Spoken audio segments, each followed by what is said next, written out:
C'est un miracle, c'est vrai, c'est un miracle. C'est un miracle pour moi, puis c'est un miracle pour vous aussi. Vous devez endurer longtemps comme ça. Allez, j'ai une bonne nouvelle à vous annoncer. Ça va être... Valérie s'en vient! c'est ça. Cette semaine, c'est ça. Vendredi, elle arrive vendredi soir. À Moncton, justement, là, je vais la chercher. Et puis, ça fait 5 semaines. Je dois vous avouer que j'ai hâte. C'est bien beau, là, manger tout seul à la maison. Elle m'avait préparé, en tout cas, là, j'ai assez de nourriture. Il reste encore de la nourriture, là. J'étais vraiment béni, mais ça va bien. Puis elle apporte notre petit-fils Dylan avec elle. Dylan, il va être avec nous pour 3 semaines. Puis Laura, elle va venir de Vancouver, c'est là qu'elle va venir. Puis elle va rester, je pense, 5 jours avec nous autres. Puis elle va retourner avec Dylan. Puis là, nous autres, on va aller prendre des vacances.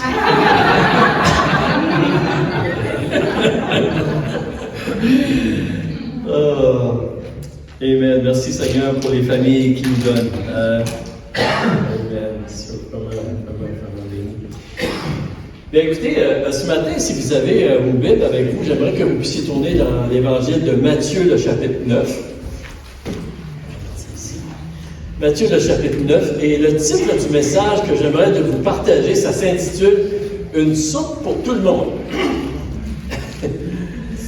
Et dans les derniers mois, pour ceux qui étaient ici, puis pour ceux qui n'étaient pas ici aussi, j'ai partagé quelques messages, en fait, plusieurs messages, sur notre appel en tant que croyant, en tant que chrétien enfant de Dieu, à partager la bonne nouvelle de la grâce de Dieu, le cadeau que nous avons reçu du Seigneur.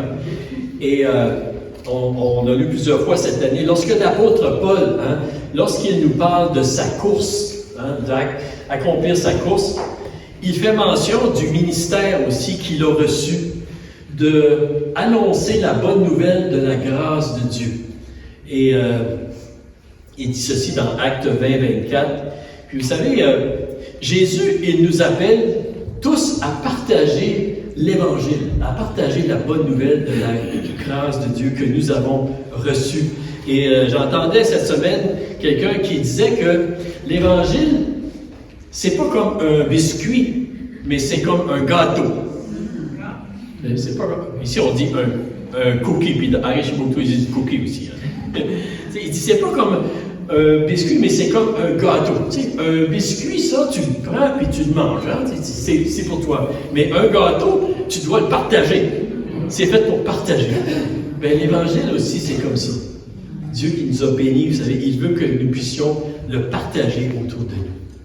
Puis ici, et pour ceux qui étaient ici dans les dernières semaines, nous avons fait la comparaison de la bonne nouvelle à un bon médicament. Et lorsque nous découvrons un bon médicament qui nous fait du bien, qui nous guérit, vous savez, ben, on devrait le partager, n'est-ce pas? On devrait le partager, puis surtout s'il nous a été donné gratuitement. Et puis, s'il est gratuit à donner, puis si, lorsque nous le donnons, on ne perd aucune efficacité, wow! On devrait vraiment le partager. Et vraiment, c'est ça que c'est, l'Évangile. C'est ça, et l'apôtre Paul dit, je n'ai pas honte de l'Évangile, c'est la puissance de Dieu pour quiconque croit. Il y a de la puissance dans le message de l'Évangile. Et nous avons regardé aussi ensemble une approche très pratique pour partager et apporter la bonne nouvelle autour de nous, dans notre communauté, dans nos familles, tout ça. Et puis, nous avons utilisé cet acrostiche-là, qui est le mot « bless ». C'est pour ceux qui étaient ici, là, probablement que vous vous en rappelez. Mais est-ce qu'il y a des gens qui se rappellent qu'est-ce que les lettres « bless » veulent dire? Est-ce qu'il y a des gens, ceux qui étaient ici, là, c'est sûr, là, ceux qui n'étaient pas là, vous êtes excusés, mais ceux qui étaient ici, là. OK, si vous... je vais vous aider, OK? La première lettre avec le B, Puis ça, c'est une manière de partager l'Évangile. Hein? Le B, ça veut dire begin with prayer. C'est en anglais, là, c'est vrai, c'est de commencer par la prière. Hein? Et le L, ça veut dire listen to them. Écoute. Puis la troisième lettre, c'est quoi? Eat! Hein? Ça, on aime ça. Hein? OK. Et la prochaine lettre, c'était?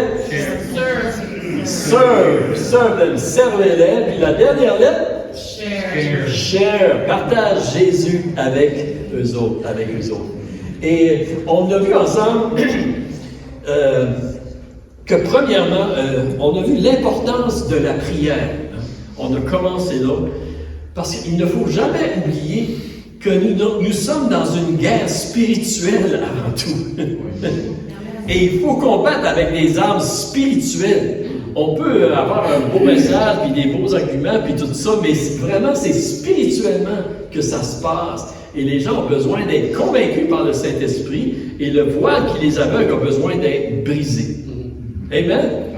Et c'est là que ça commence.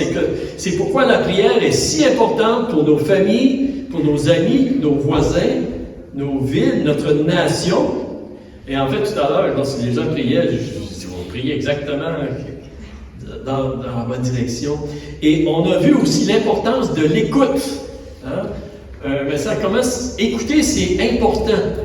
Et la Bible nous dit qu'il faut être prompt à écouter et lent à parler. C'est ça que ça dit dans Jacques. Et qu'est-ce que nous avons la tendance de faire? Exactement le contraire. On parle beaucoup puis écoute très peu. Hein? Et puis, si on veut savoir comment répondre, il faut premièrement écouter. Il faut écouter qu'est-ce que les gens ont à dire, où est-ce qu'ils sont. Et c'est là qu'on découvre leurs besoins. Et en même temps aussi, il faut écouter la voix du Saint-Esprit. Qu'est-ce que le Saint-Esprit nous dit? Et j'avais mentionné l'exemple de Francis Schaeffer qui disait, si j'aurais 1 heure à passer avec quelqu'un qui ne connaît pas le Seigneur, il dit, je l'écouterais pendant 55 minutes, puis je parlerais pendant 5 minutes. Je saurais quoi il dit. Puis souvent, nous autres, on a la tendance d'écouter 5 minutes puis de parler 55 minutes. Fait que, mais aujourd'hui, qu'est-ce que j'aimerais te voir avec vous? C'est l'importance de manger avec les personnes. Puis souvent, cette partie-là, c'est ça qu'on aime le plus. Hein? On mange avec les personnes.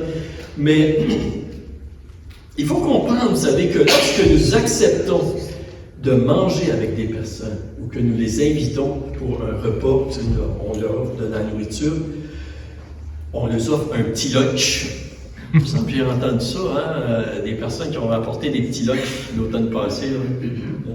Mais, vous savez, lorsque nous faisons ceci, nous ne partageons pas seulement de la nourriture avec les personnes, mais nous leur partageons aussi de l'amour.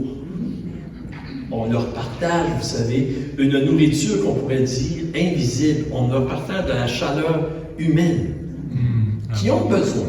On a tous besoin, on a tous besoin de chaleur humaine dans ce sens, vous savez. On a besoin d'une nourriture, pas seulement physique, mais pour notre cœur, pour notre âme aussi. Et lorsque nous invitons quelqu'un pour manger avec nous, c'est souvent une bonne occasion pour partager, pas seulement la nourriture, mais partager notre vie, nos expériences, nos connaissances, notre amour avec eux. Et c'est souvent à travers un repas physique que nous pouvons partager cette nourriture-là, qui est immatérielle, on pourrait dire, mais qui est bon pour le cœur, pour l'âme. Vous êtes avec moi? Oui. Vous savez, un peu comme Jésus, il est venu pour les malades. Parce qu'on est tous malades. On est tous des malades. Puis Jésus, il nous appelle aujourd'hui à aller, nous aussi, vers les malades pour leur partager, le médicament, le remède qui peut leur donner la vie, pour leur partager la nourriture, le pain de vie aussi. Et on pourrait dire que Jésus, c'est vraiment notre exemple à suivre. C'est l'exemple parfait à suivre. Et comme chrétien, comme enfant de Dieu, et ce matin, je m'adresse particulièrement là, aux enfants de Dieu, aux chrétiens, c'est ça. Si nous voulons vraiment obéir à la commission de Jésus, il faire la volonté de Dieu, partager la bonne nouvelle de la grâce de Dieu dans notre génération, si nous sommes vraiment, si nous voulons vraiment, nous devons accepter de prier, premièrement, pour ceux qui ne connaissent pas encore Jésus-Christ. Il faut qu'on prie pour eux. Et il faut aussi accepter d'avoir une oreille attentive, de les écouter, de vouloir les écouter, les connaître, les comprendre, vous savez. Et troisièmement, nous devons aussi accepter de manger avec eux. Puis le texte que je veux voir avec vous, c'est dans Matthieu chapitre 9. Si vous avez votre Bible, vous pouvez suivre. Matthieu 9, on va lire à partir du verset 9. Et ça nous dit ceci. Ça dit, de là étant allé plus loin, Jésus vit un homme assis au lieu des péages et qui s'appelait Matthieu. Il lui dit, suis-moi. Cet homme se leva et le suivit. Comme Jésus était à table dans la maison, voici, beaucoup de publicains et de gens de mauvaise vie vinrent se mettre à table avec lui et avec ses disciples. Et les pharisiens virent cela et ils dirent à ses disciples, « Pourquoi votre maître mange-t-il avec les publicains et les gens de mauvaise vie? » Ce que Jésus ayant entendu, il dit, « Ce ne sont pas ceux qui se portent bien qui ont besoin de médecins, mais les malades. » Il a dit, « Allez et apprenez ce que signifie, je prends plaisir à la miséricorde et non au sacrifice, car je ne suis pas venu appeler des justes, mais des pécheurs. » Et je prie, Seigneur, que tu parles à nos cœurs ce matin, que ta parole porte des fruits, Seigneur, en nous et à travers de nous, pour l'avancement de ton royaume, pour ta gloire, Seigneur, pour l'édification de ton Église aussi, pour le salut du plus grand nombre. Père, c'est ma prière, et que mes frères et mes sœurs ici n'entendent pas juste ma voix, mais surtout ta voix, Seigneur. C'est ma prière. Et pour ta gloire, je prie ces choses dans le nom de Jésus. Amen. Amen. Amen. Ici, dans le contexte un peu, on se retrouve, Jésus est au début de son ministère public. En fait, il se promène en Galilée, il est à Capernaum, il enseigne, il prêche, il guérit les gens, les malades, tout ça, puis il est en train d'appeler ses disciples, ses apôtres. Et ici, on voit qu'il a appelé Matthieu, hein, et il voit cet homme-là qui est au bureau des taxes, ça nous dit, qui s'appelle Matthieu. Moi, j'ai un petit-fils qui s'appelle Matthieu.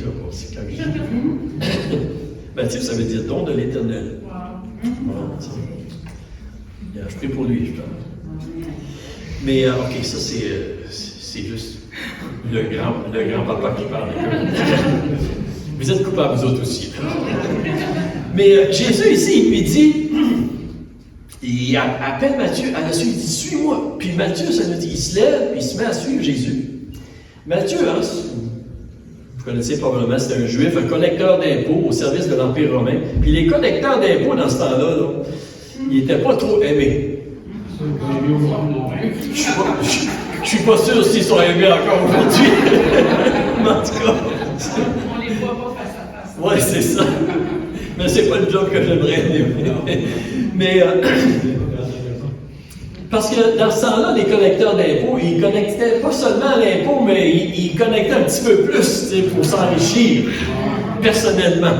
Hein, c'était comme un peu en dessous de la table, je sais pas, mais c'était des voleurs, ils étaient détestés du peuple, ils n'avaient pas une bonne réputation, vraiment pas. T'sais.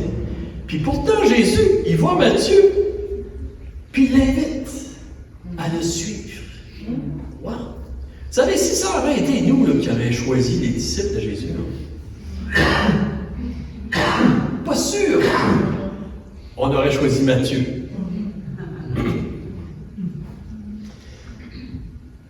Puis peut-être que si ça aurait été nous qui aurions choisi, là, il y a des gens qu'on n'aurait pas choisi, là, qui sont peut-être ici aujourd'hui, là.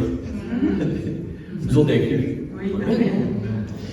Et vous savez, aujourd'hui, on lit dans la Bible l'évangile de Matthieu. Matthieu il a écrit un évangile, une histoire sur la vie de Jésus.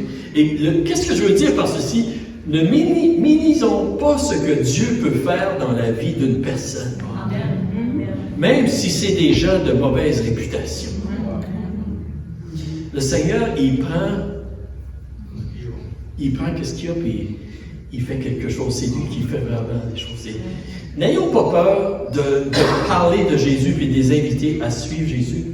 Même les gens qui n'ont pas de bonne réputation, ça peut être exactement les personnes que Jésus nous appelle à témoigner. Et en fait, l'histoire, ça nous dit que Matthieu il a organisé un banquet, un festin pour Jésus. Hein? On pourrait même dire un party. Hein? Et on lit ceci dans Luc, chapitre 5, verset 29. Et Lévi, c'est Matthieu.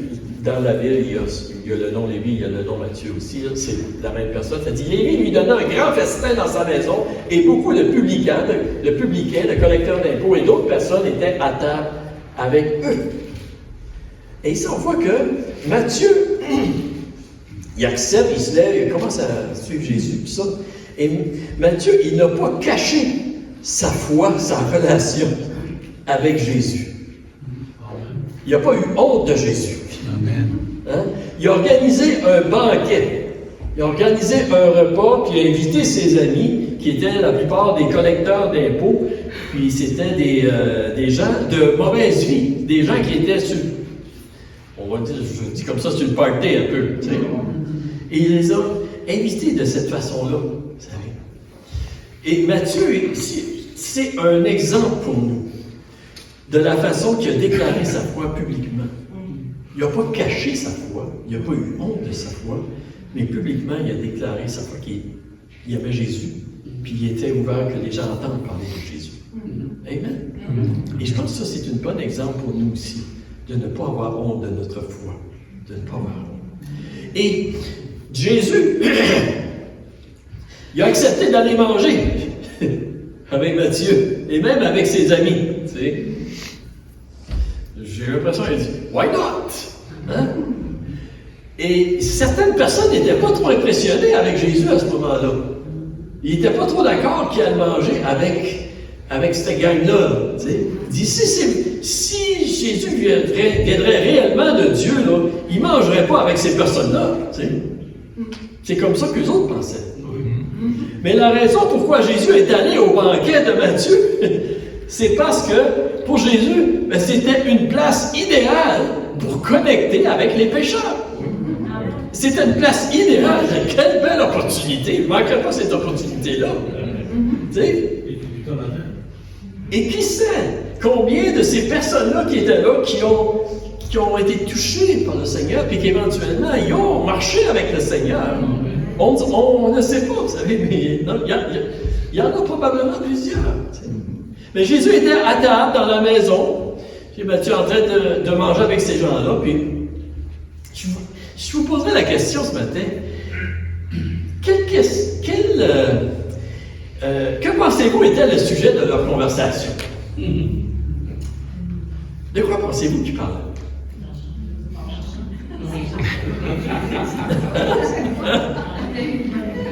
Savez-vous? Je me suis posé cette question-là, moi aussi. Là. Mais je crois que probablement qu'ils ont commencé à parler des choses assez simples, comme la nourriture. Peut-être qu'ils parlaient de la température, les nouvelles, un petit peu les nouvelles, qu'est-ce qui se passait. Peut-être que les taxes étaient. Il y avait plusieurs collecteurs d'impôts, peut-être qu'ils parlaient de leur travail, là, leurs taxes, puis tout ça, puis leur dernier party, peut-être, hein, parce que c'était des gens, ça nous dit, de mauvaise vie, tu sais. Puis j'imagine que ça a commencé comme ça. Mais probablement qu'après un certain temps qui était là, puis que Jésus était là, on dit hey, ils ont peut-être posé des questions à Jésus. Jésus, où est-ce que comment tu fais pour faire des miracles comme ça? Comment tu fais? Où est-ce que tu as pris cette sagesse-là pour enseigner comme que tu enseignes? Probablement qu'éventuellement, ils ont demandé cette question-là. Hein? Et puis, sais-tu, parfois c'est bon pour nous de se rappeler où est-ce que nous étions avant qu'on connaisse le Seigneur comme on le connaît aujourd'hui. De retourner en arrière puis de se demander, c'est quoi les questions que j'avais avant que je vienne au Seigneur? Et ça peut nous aider, vous savez, à savoir comment répondre, comment parler le langage que les gens avec qui nous voulons parler, qui peuvent nous comprendre. Je me souviens, moi, avant que je vienne au Seigneur, il y a une chose que je cherchais la paix à l'intérieur de moi. C'est ça, je cherchais ça. J'étais bien, là, mais je cherchais la paix. Puis il y a des gens aujourd'hui qui cherchent la paix. Mais juste pour vous dire ceci, parfois on oublie où est-ce qu'on était, où est-ce que les gens sont. Mais ça peut nous aider à se rapprocher. Puis il mangeait, puis j'imagine qu'il jasait un petit peu de tout. À un moment donné, ça se dirigeait, par exemple, dans une direction. Mais je crois que c'était pas juste les personnes qui demandaient des questions à Jésus. Je pense que Jésus devait leur demander des questions aussi. Pensez-vous? On le voit dans la Bible, Jésus il a posé plusieurs questions. C'est ça. Quelles questions pensez-vous que Jésus leur demandait? Hein? Quelles questions? Comment est-ce qu'il allait? Oui. Comment est-ce qu'il allait? Jésus, il s'intéressait à leur vie. Tu sais, peut-être qu'il a demandé, avez-vous des enfants, avez-vous des familles, qu'est-ce que tu fais dans la vie? Tu sais, si tu fais simplement s'intéresser à eux. Je crois que ça avait... Et après avoir parlé de différentes choses, de s'intéresser à eux, je suis pas mal certain que Jésus, dans sa pensée, dans son cœur, il y avait aussi un désir de les amener à un moment donné, de leur parler de la grâce de Dieu qui était venue apporter dans leur vie. Ça, c'était dans ses pensées, vous savez. Et puis, Jésus, à un moment donné, je suis persuadé que peut-être des fois, ça devenait un peu sensible, épineux, un sujet épineux. Tu sais, parce qu'il y a des sujets, des fois, qui sont Mais Jésus, lorsque c'était le moment, c'était le temps, puis il y avait la sagesse, il parlait des choses qui étaient peut-être un peu plus difficiles à parler d'eux. Il adressait des sujets. Puis, vous savez, ça, c'est un exemple pour nous aussi. C'est un exemple pour nous aussi. On aime les gens tels qu'ils sont. Puis on les aime assez, tu sais, pour à un moment donné, de rechercher, de leur parler des choses qui ont vraiment besoin aussi. Leurs besoins spirituels. Vous êtes avec moi? Oui. Je pense que c'est important qu'on puisse saisir ceci. On le voit, en fait, vous savez, dans sa conversation avec la femme samaritaine. Hein? Avec la femme samaritaine, Jésus, il avait soif. Hein? Il avait besoin d'eau. Ça a commencé comme ça. Mais finalement, ça a été plus loin. Je suis certain que la femme samaritaine a dit, wow, elle a cru et puis elle a été témoignée à son village, puis tout le village a été sauvé. T'sais. Mais qu'est-ce que je veux dire ici, vous savez? C'est que sans vivre comme des personnes, sans vivre comme, je vais dire de même, là, des personnes, des extraterrestres ou des super spirituels, sur la terre, nous devrions toujours avoir à l'esprit de partager une parole de vie qui va rapprocher les gens de Jésus. Puis je pense que c'est vraiment la façon que Jésus le faisait. Dans les évangiles, on voit que Jésus, c'était un homme qui était social. Hein? Il n'avait pas peur de parler avec les gens, quel que soit leur arrière-plan. Religieux, pas religieux, des pauvres, des riches, des partis, ça ne faisait pas de Nicodème, Zachée, tu sais. Puis quand je regarde à la vie de Jésus, vous savez, Jésus avait la plus grande mission à accomplir qu'aucun autre homme sur la terre. Hey. Puis il avait 3 ans pour le faire. C'était pas long, tu sais. Il fallait pas qu'il perde son temps. Hein? Et on voit Jésus, il marchait avec ses disciples. On ne le voit pas courir, je pense pas qu'on le voit courir, tu sais. Il n'y a pas de l'air trop à la course pressée, tu sais. On le voit qu'il s'arrête pour prier avec les gens, pour parler avec les gens, pour manger avec des personnes. Il dormait même dans le bateau des fois, tu sais. Il prenait une sieste, peut-être que c'était 15 minutes, je ne sais pas trop, là, mais le point que je veux souligner ici, là, qu'on peut saisir, C'est que Jésus, il ne semble pas trop pressé ou trop stressé avec toutes les responsabilités qu'il a reçues de son Père. Il n'est pas trop stressé pour prendre le temps de manger avec les personnes. Il avait le temps de manger avec des personnes, même des gens qui ne connaissaient pas, qui ne le connaissaient pas encore comme Messie. Il prenait le temps parce qu'il savait que ça faisait partie de la volonté de son Père, de sa vie, de sa mission qu'il avait. Et je crois, vous savez, que si nous discernons autant que Jésus, c'est quoi la volonté de Dieu pour notre vie, nous allons voir que nous aussi, il y a du temps quelque part que le Seigneur nous appelle pour manger, prier pour les gens, prendre du temps avec les gens qui ne connaissent pas encore qui est Jésus-Christ, la grâce de Dieu. Parce que nous sommes appelés à apporter. Et je crois que si on est vraiment sérieux, puis tu sais, qu'est-ce que je vous prêche ce matin, là? Comme je dis souvent, je me le prêche à moi aussi, là. Si on est vraiment sérieux pour accomplir la volonté de Dieu, là, nous allons réaliser que le Seigneur veut qu'on prenne du temps à un moment donné avec des gens qui ne connaissent pas encore Jésus. Je vous dis ceci parce que, on va vous dire cela, on oublie parfois que ça fait partie de la volonté de Dieu dans notre vie. Puis c'est une grosse partie de la volonté de Dieu. Il y a tellement de besoin de distraction qu'on peut être distrait et passer à côté de ça. Puis il y a une autre chose qui est très importante lorsqu'on regarde à la vie de Jésus que je veux souligner ce matin, c'est que on ne sait pas exactement de quoi il parlait, les conversations qu'il y avait. On en a dans certains endroits, là, mais c'est ça. T'sais. Mais une chose est sûre, par exemple, les personnes qui étaient là, les publicains, les collecteurs d'impôts, puis tout ça, les gens de mauvaise vie, ils devaient sentir justement l'amour puis l'intérêt de Jésus pour eux. Parce que sinon, ils seraient éloignés d'eux. S'ils seraient sentis jugés puis condamnés, comme qu'ils se sentaient de la part des pharisiens, ils n'auraient pas voulu dire, ils auraient dit, non, tu sais, moi là, je veux rien savoir.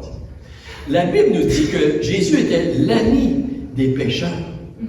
On lit ça dans quelques versets, dans Luc, le chapitre 15, hein, ça dit ceci, tous les collecteurs d'impôts et les pécheurs s'approchaient de Jésus pour l'écouter.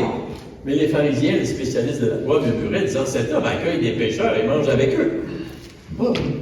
Dans un autre passage, ça nous dit que Jésus était l'ami des pécheurs. Hein?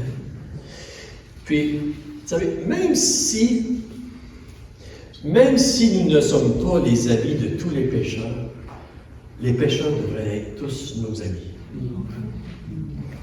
Comprenez-vous? On devrait les voir comme ça. Les gens qui ont besoin d'entendre parler de Jésus. Les pharisiens, eux autres, étaient scandalisés de voir que Jésus mangeait avec des collecteurs d'impôts, des gens de mauvaise vie. Parce que dans la culture juive, vous savez, à cette époque-là, c'était très significatif de manger avec quelqu'un. Quand tu acceptais de manger avec quelqu'un, c'était un signe d'amitié, c'était un signe d'acceptation, c'était un signe que tu valorisais la personne. Puis Jésus est en train de valoriser ces gens-là. Oui, parce que dans son cœur, ces gens-là avaient des valeurs. Et chaque individu a valeur aux yeux de Dieu. Parce que nous sommes tous créés à l'image de Dieu. Et ça, il ne faut pas l'oublier, vous savez. Puis, juste pour nous aider un peu à saisir la signification, vous savez, de comment est-ce que ça donne de la valeur lorsque nous acceptons de manger avec quelqu'un, c'est comme un roi, disons, ou un gouverneur, ou un premier ministre, vous savez, qui nous inviterait à manger à sa table avec lui. Je ne vais pas faire de la politique ici, là, ce matin, là, parce que c'est un terrain glissant. Mais quelqu'un d'un haut statut, très haut statut, là, qui nous inviterait à manger avec lui. Wow! Ça communique quelque chose, n'est-ce pas? Oui. Ça communique quelque chose. Ça nous communique, vous savez, que nous avons de la valeur, qui est intéressé, c'est honorable. C'est exactement C'est exactement ça. On a de l'importance pour cette personne-là. Mais d'une manière plus modeste aussi, lorsque nous invitons quelqu'un à manger avec nous, ou que nous acceptons de manger avec eux, on les honore aussi. Nous les honorons pour qui ils sont. C'est pas vrai? On les honore, vous savez. Et c'est ce que Jésus faisait avec les gens. Et c'était une porte d'entrée pour leur parler du royaume de Dieu, pour les écouter, pour les amener à leur partager la vérité. Et on lit ceci dans le verset 12 et 13. On l'a lu tout à l'heure, mais je voudrais qu'on puisse... on va le relire ici de nouveau. Parce que Jésus était là, Jésus il écoutait un peu tout ce qui se passait, il écoutait ce que les pharisiens disaient aussi. Hein. Et Jésus leur a répondu aux pharisiens, ceci. C'est ce que Jésus a entendu, il dit, ce ne sont pas ceux qui se portent bien qui ont besoin de médecins, mais les malades. Allez, apprenez ce que signifie, je prends plaisir à la miséricorde et non au sacrifice. Je ne suis pas venu appeler des justes, mais des pécheurs. Jésus leur dit, écoutez là, c'est pas ceux qui se portent bien qui ont besoin de médecins, mais les malades. C'est normal que les médecins, ils sont avec des malades. Mais c'est normal que nous aussi, comme enfants de Dieu, c'est pas nous le médecin, mais nous apportons le médecin avec nous. C'est normal que nous ayons des contacts avec les gens qui ne connaissent pas le Seigneur encore. Les pharisiens, il y avait une grande connaissance de la parole de Dieu. Les pharisiens, en fait. Les pharisiens, c'était un mouvement, c'était comme une secte juive très stricte qui avait débuté environ 150 ans avant Jésus-Christ. Et les pharisiens étaient très zélés pour obéir minutieusement à la parole de Dieu. Hein? Ils étaient très zélés. Et c'est pas une mauvaise chose. Vraiment, quand le mouvement des pharisiens a commencé, c'était une bonne affaire. Parce qu'ils voulaient revenir au Seigneur, ils voulaient suivre Dieu, tu sais, puis c'était pas une mauvaise chose, mais malheureusement, ils se sont égarés. Ils se sont égarés, puis ils se sont égarés loin. Jésus les a repris très sévèrement. Mais je vous dis ceci, parce que si nous ne sommes pas prudents, nous pouvons tomber dans le même piège que les pharisiens. Notre zèle pour Dieu, au départ, peut nous conduire à oublier que Jésus est venu pour les malades et qu'il prend plaisir plus à la miséricorde qu'au sacrifice. Ça peut nous arriver. Et si on n'est pas prudent, notre orgueil spirituel peut nous garder loin des malades qui ont besoin des médecins. Puis comme je disais, ce n'est pas nous le médecin, mais on peut les introduire aux médecins. Êtes-vous avec moi? C'est pour les pharisiens, les publicains, les collecteurs d'impôts, c'était comme des ennemis qui condamnaient, qui jugeaient, qui s'éloignaient d'eux. Pour Jésus, c'était des malades à guérir. Et la façon que nous percevons les gens autour de nous va grandement déterminer la façon qu'on va les approcher. C'est soit c'est des ennemis ou soit c'est des malades. Est-ce que ça serait possible que Dieu nous appelle, vous savez, à aller vers des gens qu'on pense que c'est des ennemis, mais plutôt que le Seigneur veut les toucher, les sauver? On voit ça vraiment dans la parole de Dieu. Et j'aimerais ce matin qu'on pourrait se poser une question en tant que chrétien, en tant que croyant.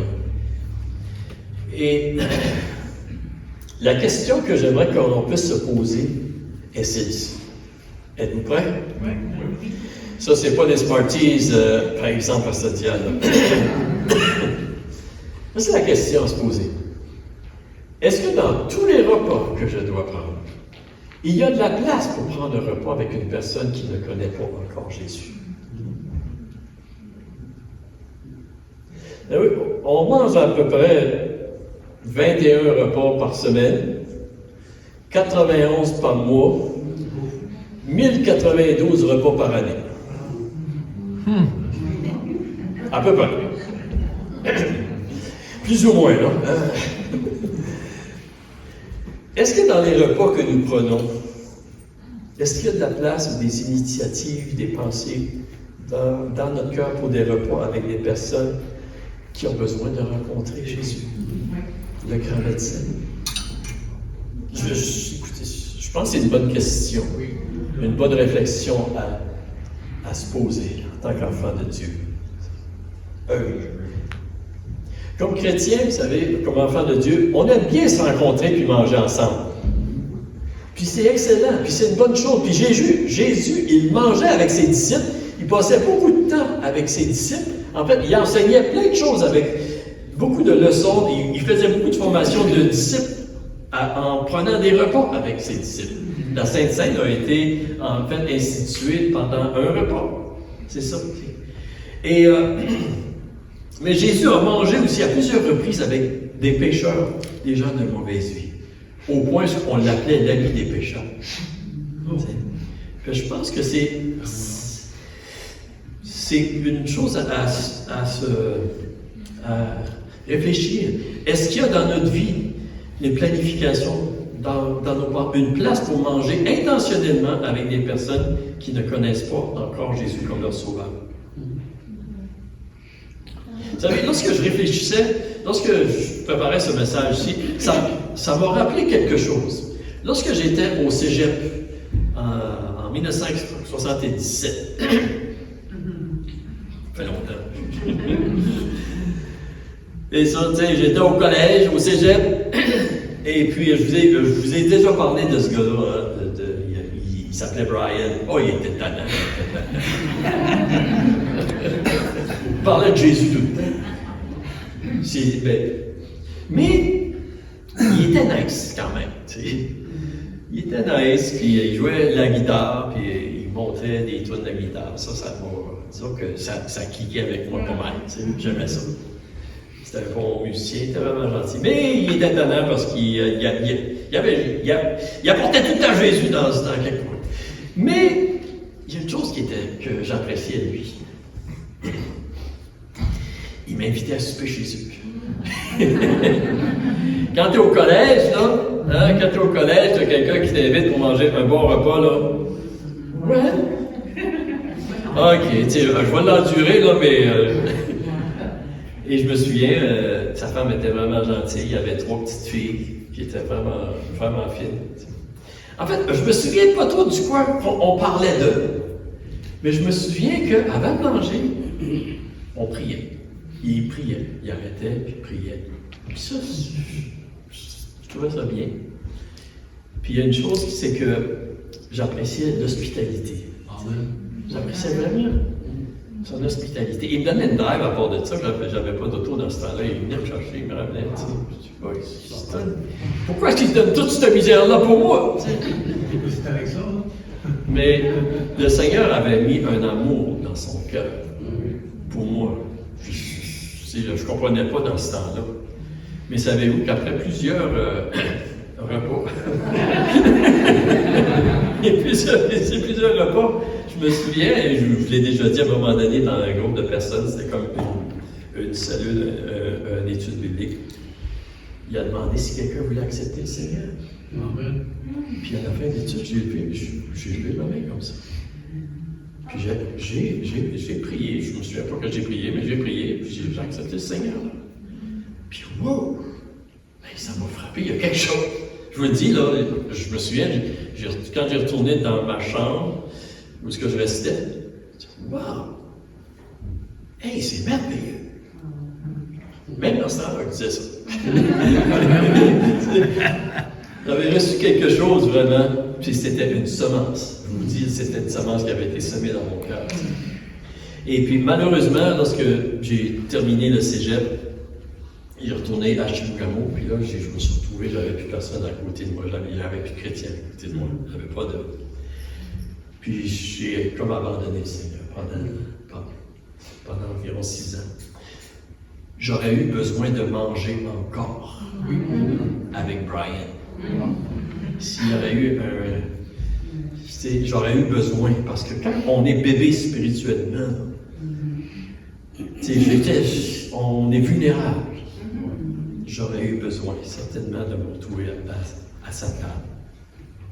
Merci, par la grâce de Dieu, 6 ans après, le Seigneur est revenu me chercher. Mais ce matin, est-ce que je peux vous encourager, vous savez? je veux vous encourager, je veux tous nous encourager de ne pas seulement inviter des personnes qui sont matures dans le Seigneur, des personnes peut-être, des personnes qui connaissent le Seigneur, mais de aussi inviter des personnes qui ne connaissent pas encore Jésus.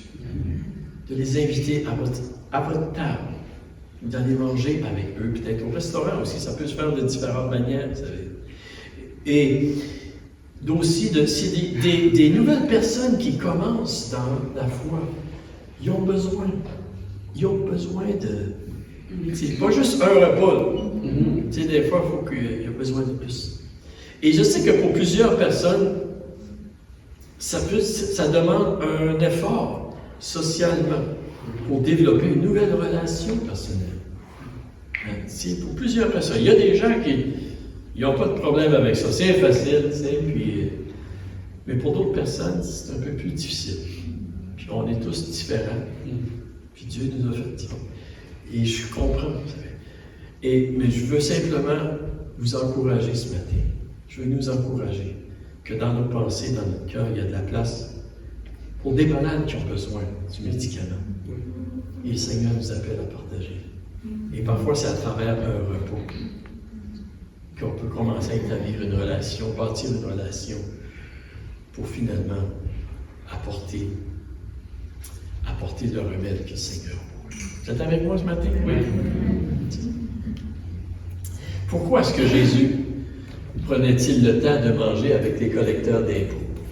Pourquoi? Vous savez, dans Luc, le chapitre 19, le verset 10, ça dit ceci: car le Fils de l'homme est venu chercher et sauver ce qui était perdu. C'est pour ça qu'il prenait le temps. C'est pour ça qu'il prenait le temps. Et puis, je veux terminer, là, je vais dire, pourquoi est-ce la soupe, où est-ce qu'elle est la soupe dans tout ça, hein? OK, hein? Soupe pour tout le monde. OK. Cette semaine, moi puis Pasteur Diane, on a rencontré Charlie. Et Charlie nous a parlé d'un projet que Dieu a mis sur son cœur depuis plusieurs mois. C'est ça. Et le projet, c'est un projet d'offrir un repas, une soupe gratuite à tout le monde. Et particulièrement les personnes de la communauté de Beresford. On veut commencer ici. C'est ça. Puis, Dieu voulant, on aimerait de commencer en septembre. Le mois de septembre qui s'en vient, d'offrir un repas par mois, un mardi midi. Une soupe pour tout le monde. Puis en passant, on veut commencer une fois par mois. Mais l'intention, c'est pas que ça reste une fois par mois. C'est-tu bien ça, Charlie? Oui. Oh yes! Oh yes! C'est que ça ne dit pas juste une fois par mois, mais peut-être éventuellement 2 fois par mois, puis peut-être éventuellement ça naît à chaque semaine. Tu sais? Et le projet, c'est de bâtir une équipe. Certainement, ça prend des gens qui vont cuisiner, ça prend des gens qui vont servir, ça prend des gens qui vont faire plusieurs choses. Mais le projet, c'est ça, on aimerait offrir un repas comme ça. En juillet et dans le mois d'août, Pasteur Diane et puis d'autres personnes ont commencé à marcher dans les rues de Beresford en priant. C'est bien ça, Pasteur Diane?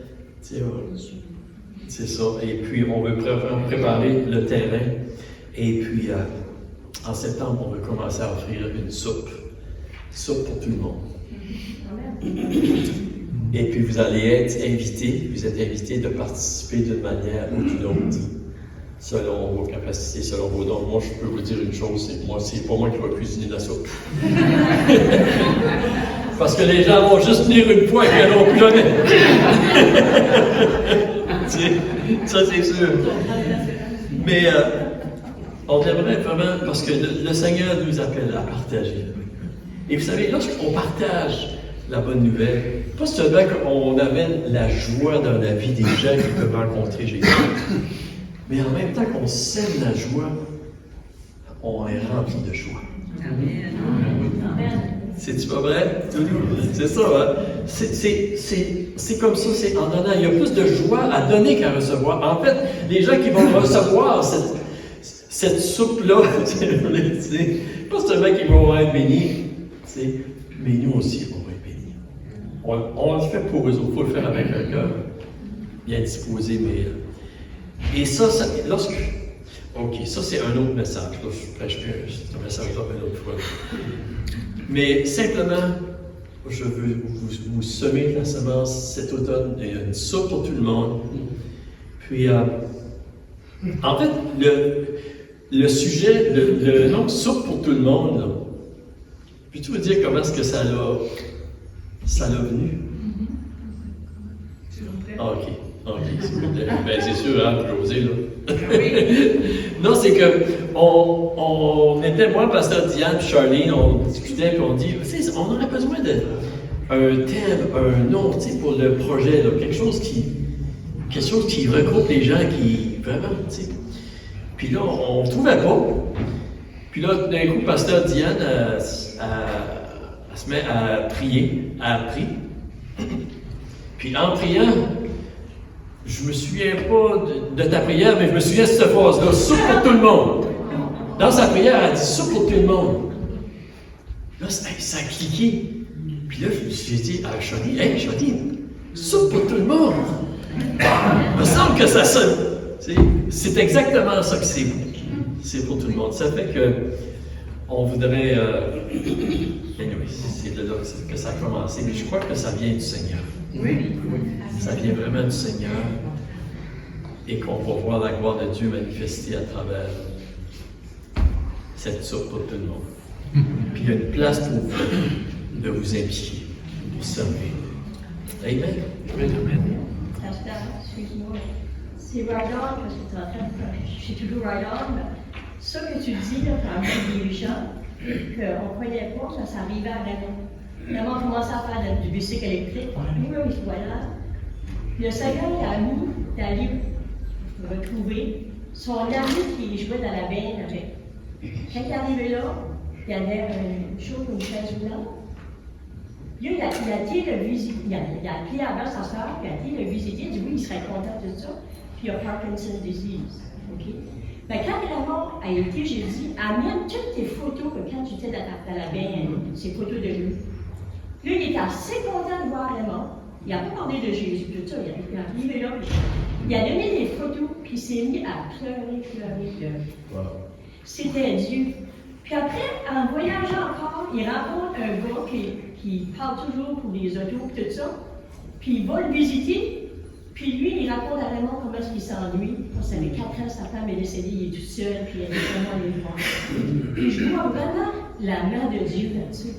Quand on prie, puis qu'on écoute ce que Dieu, parce que moi je ne suis pas toujours obéissant, puis le Seigneur le sait. Mais ça, je voyais, je disais, comment je vois Dieu là-dedans. Je vois que ces gens-là, ils ont besoin d'entendre Jésus. Mais ne parlez pas de Jésus, j'ai dit. Puis il aime ça avec son lycée, puis je jasais avec eux autres. C'est une différente mission, mais c'est sa mission. C'est l'autre. Je trouve ça correct. Je sais que dernièrement, le Seigneur a mis à cœur de vraiment les autres à côté de nous autres.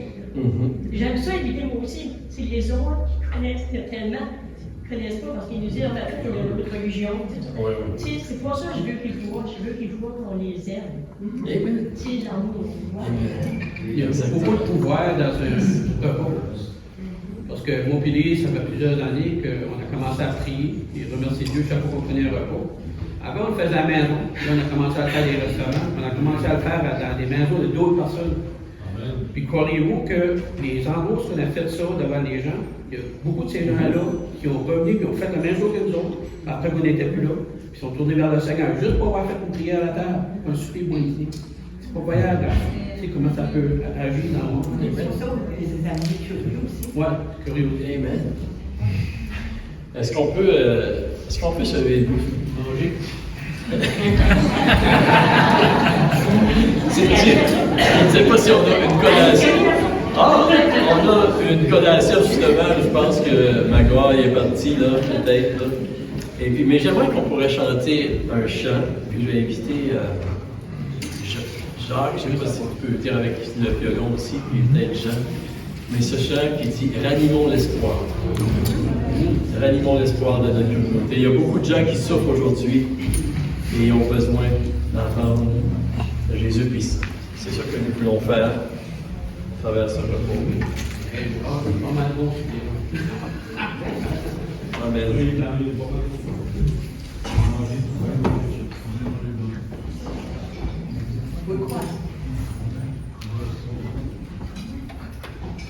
Si vous êtes,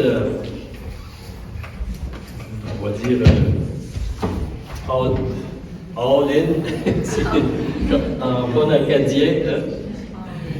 Si vous êtes, si vous êtes oui Seigneur, Seigneur aide-moi Seigneur, c'est de faire de la place pour les personnes qui ne te connaissent pas encore. Vous savez? Puis, en passant, on est tous différents. Il y a des personnes que moi, je peux rejoindre, que vous ne pouvez pas. Il y a des personnes que, Sarah, tu peux rejoindre. On est tous différents. Amen. Et puis, on a tous une place. On peut tous être utilisés pour le Seigneur. Amen. Alléluia. On va chanter ce chant, puis je sais que je te mets des fois, là. Mais si vous voulez dire oui, Seigneur, Seigneur, utilise-moi, Seigneur. Moi que vous puissiez lever votre main devant le Seigneur. Alléluia, Jésus. Amen. Peut-être juste avant qu'on chante, Pasteur Diane, tu voudrais-tu prier, Pasteur Diane?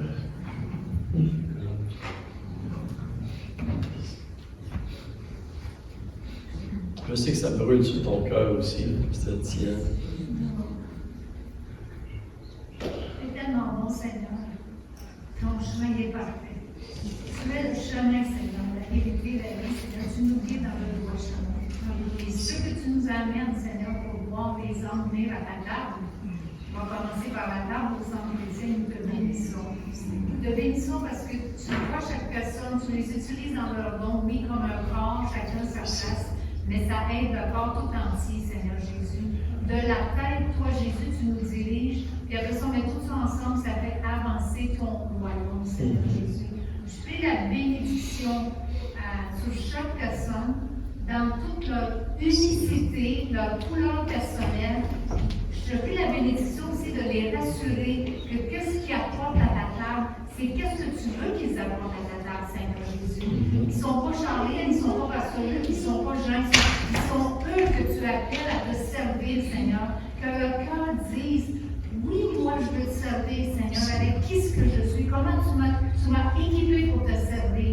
Simplement qu'ils soient dans l'obéissance de dire, oui, je veux te servir, Seigneur. Merci, Seigneur Jésus, pour blesse, Seigneur, qu'on peut prier, qu'on peut les écouter, qu'on peut manger avec eux. Je sais que pour certains aussi, c'est difficile, Seigneur. Je brise les barrières, Seigneur Jésus. Que nos yeux voient comme toi tu vois les gens, Seigneur. Comme quand tu dis à Lévi, à Matthieu, viens Lévi, suis-moi. On ne sait pas la réponse qu'il a faite, mais il va être étonné. Ouais. Un voleur de gens, Seigneur, tu m'appelles. Montre-nous, Seigneur Jésus, comment tu appelles les gens, Seigneur. Donne-nous tes yeux pour voir, Seigneur Jésus. Pas nos yeux avec nos lunettes, nos ornières, Seigneur, mais tes yeux, ton cœur, ton amour, ta compassion, Seigneur Jésus. Que ça nous propulse en avant, Seigneur.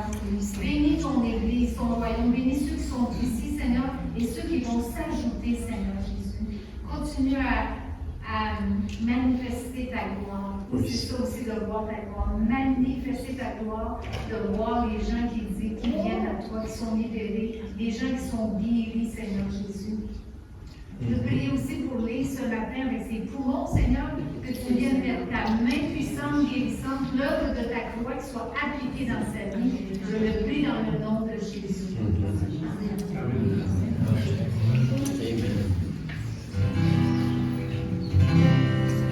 Merci, Pasteur Diane. On va chanter ce dernier chant ce matin. On vous invite aussi de rester pour une collation, ça tombe bien. Allie mon espoir, allie mon espoir, de notre génération, de notre nation, avec une histoire, avec une histoire, en celui qui est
Que le Seigneur vous bénisse abondamment.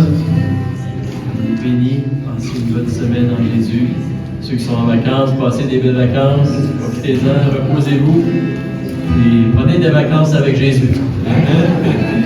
Et partagez la flamme. Que Dieu vous bénisse tout le monde.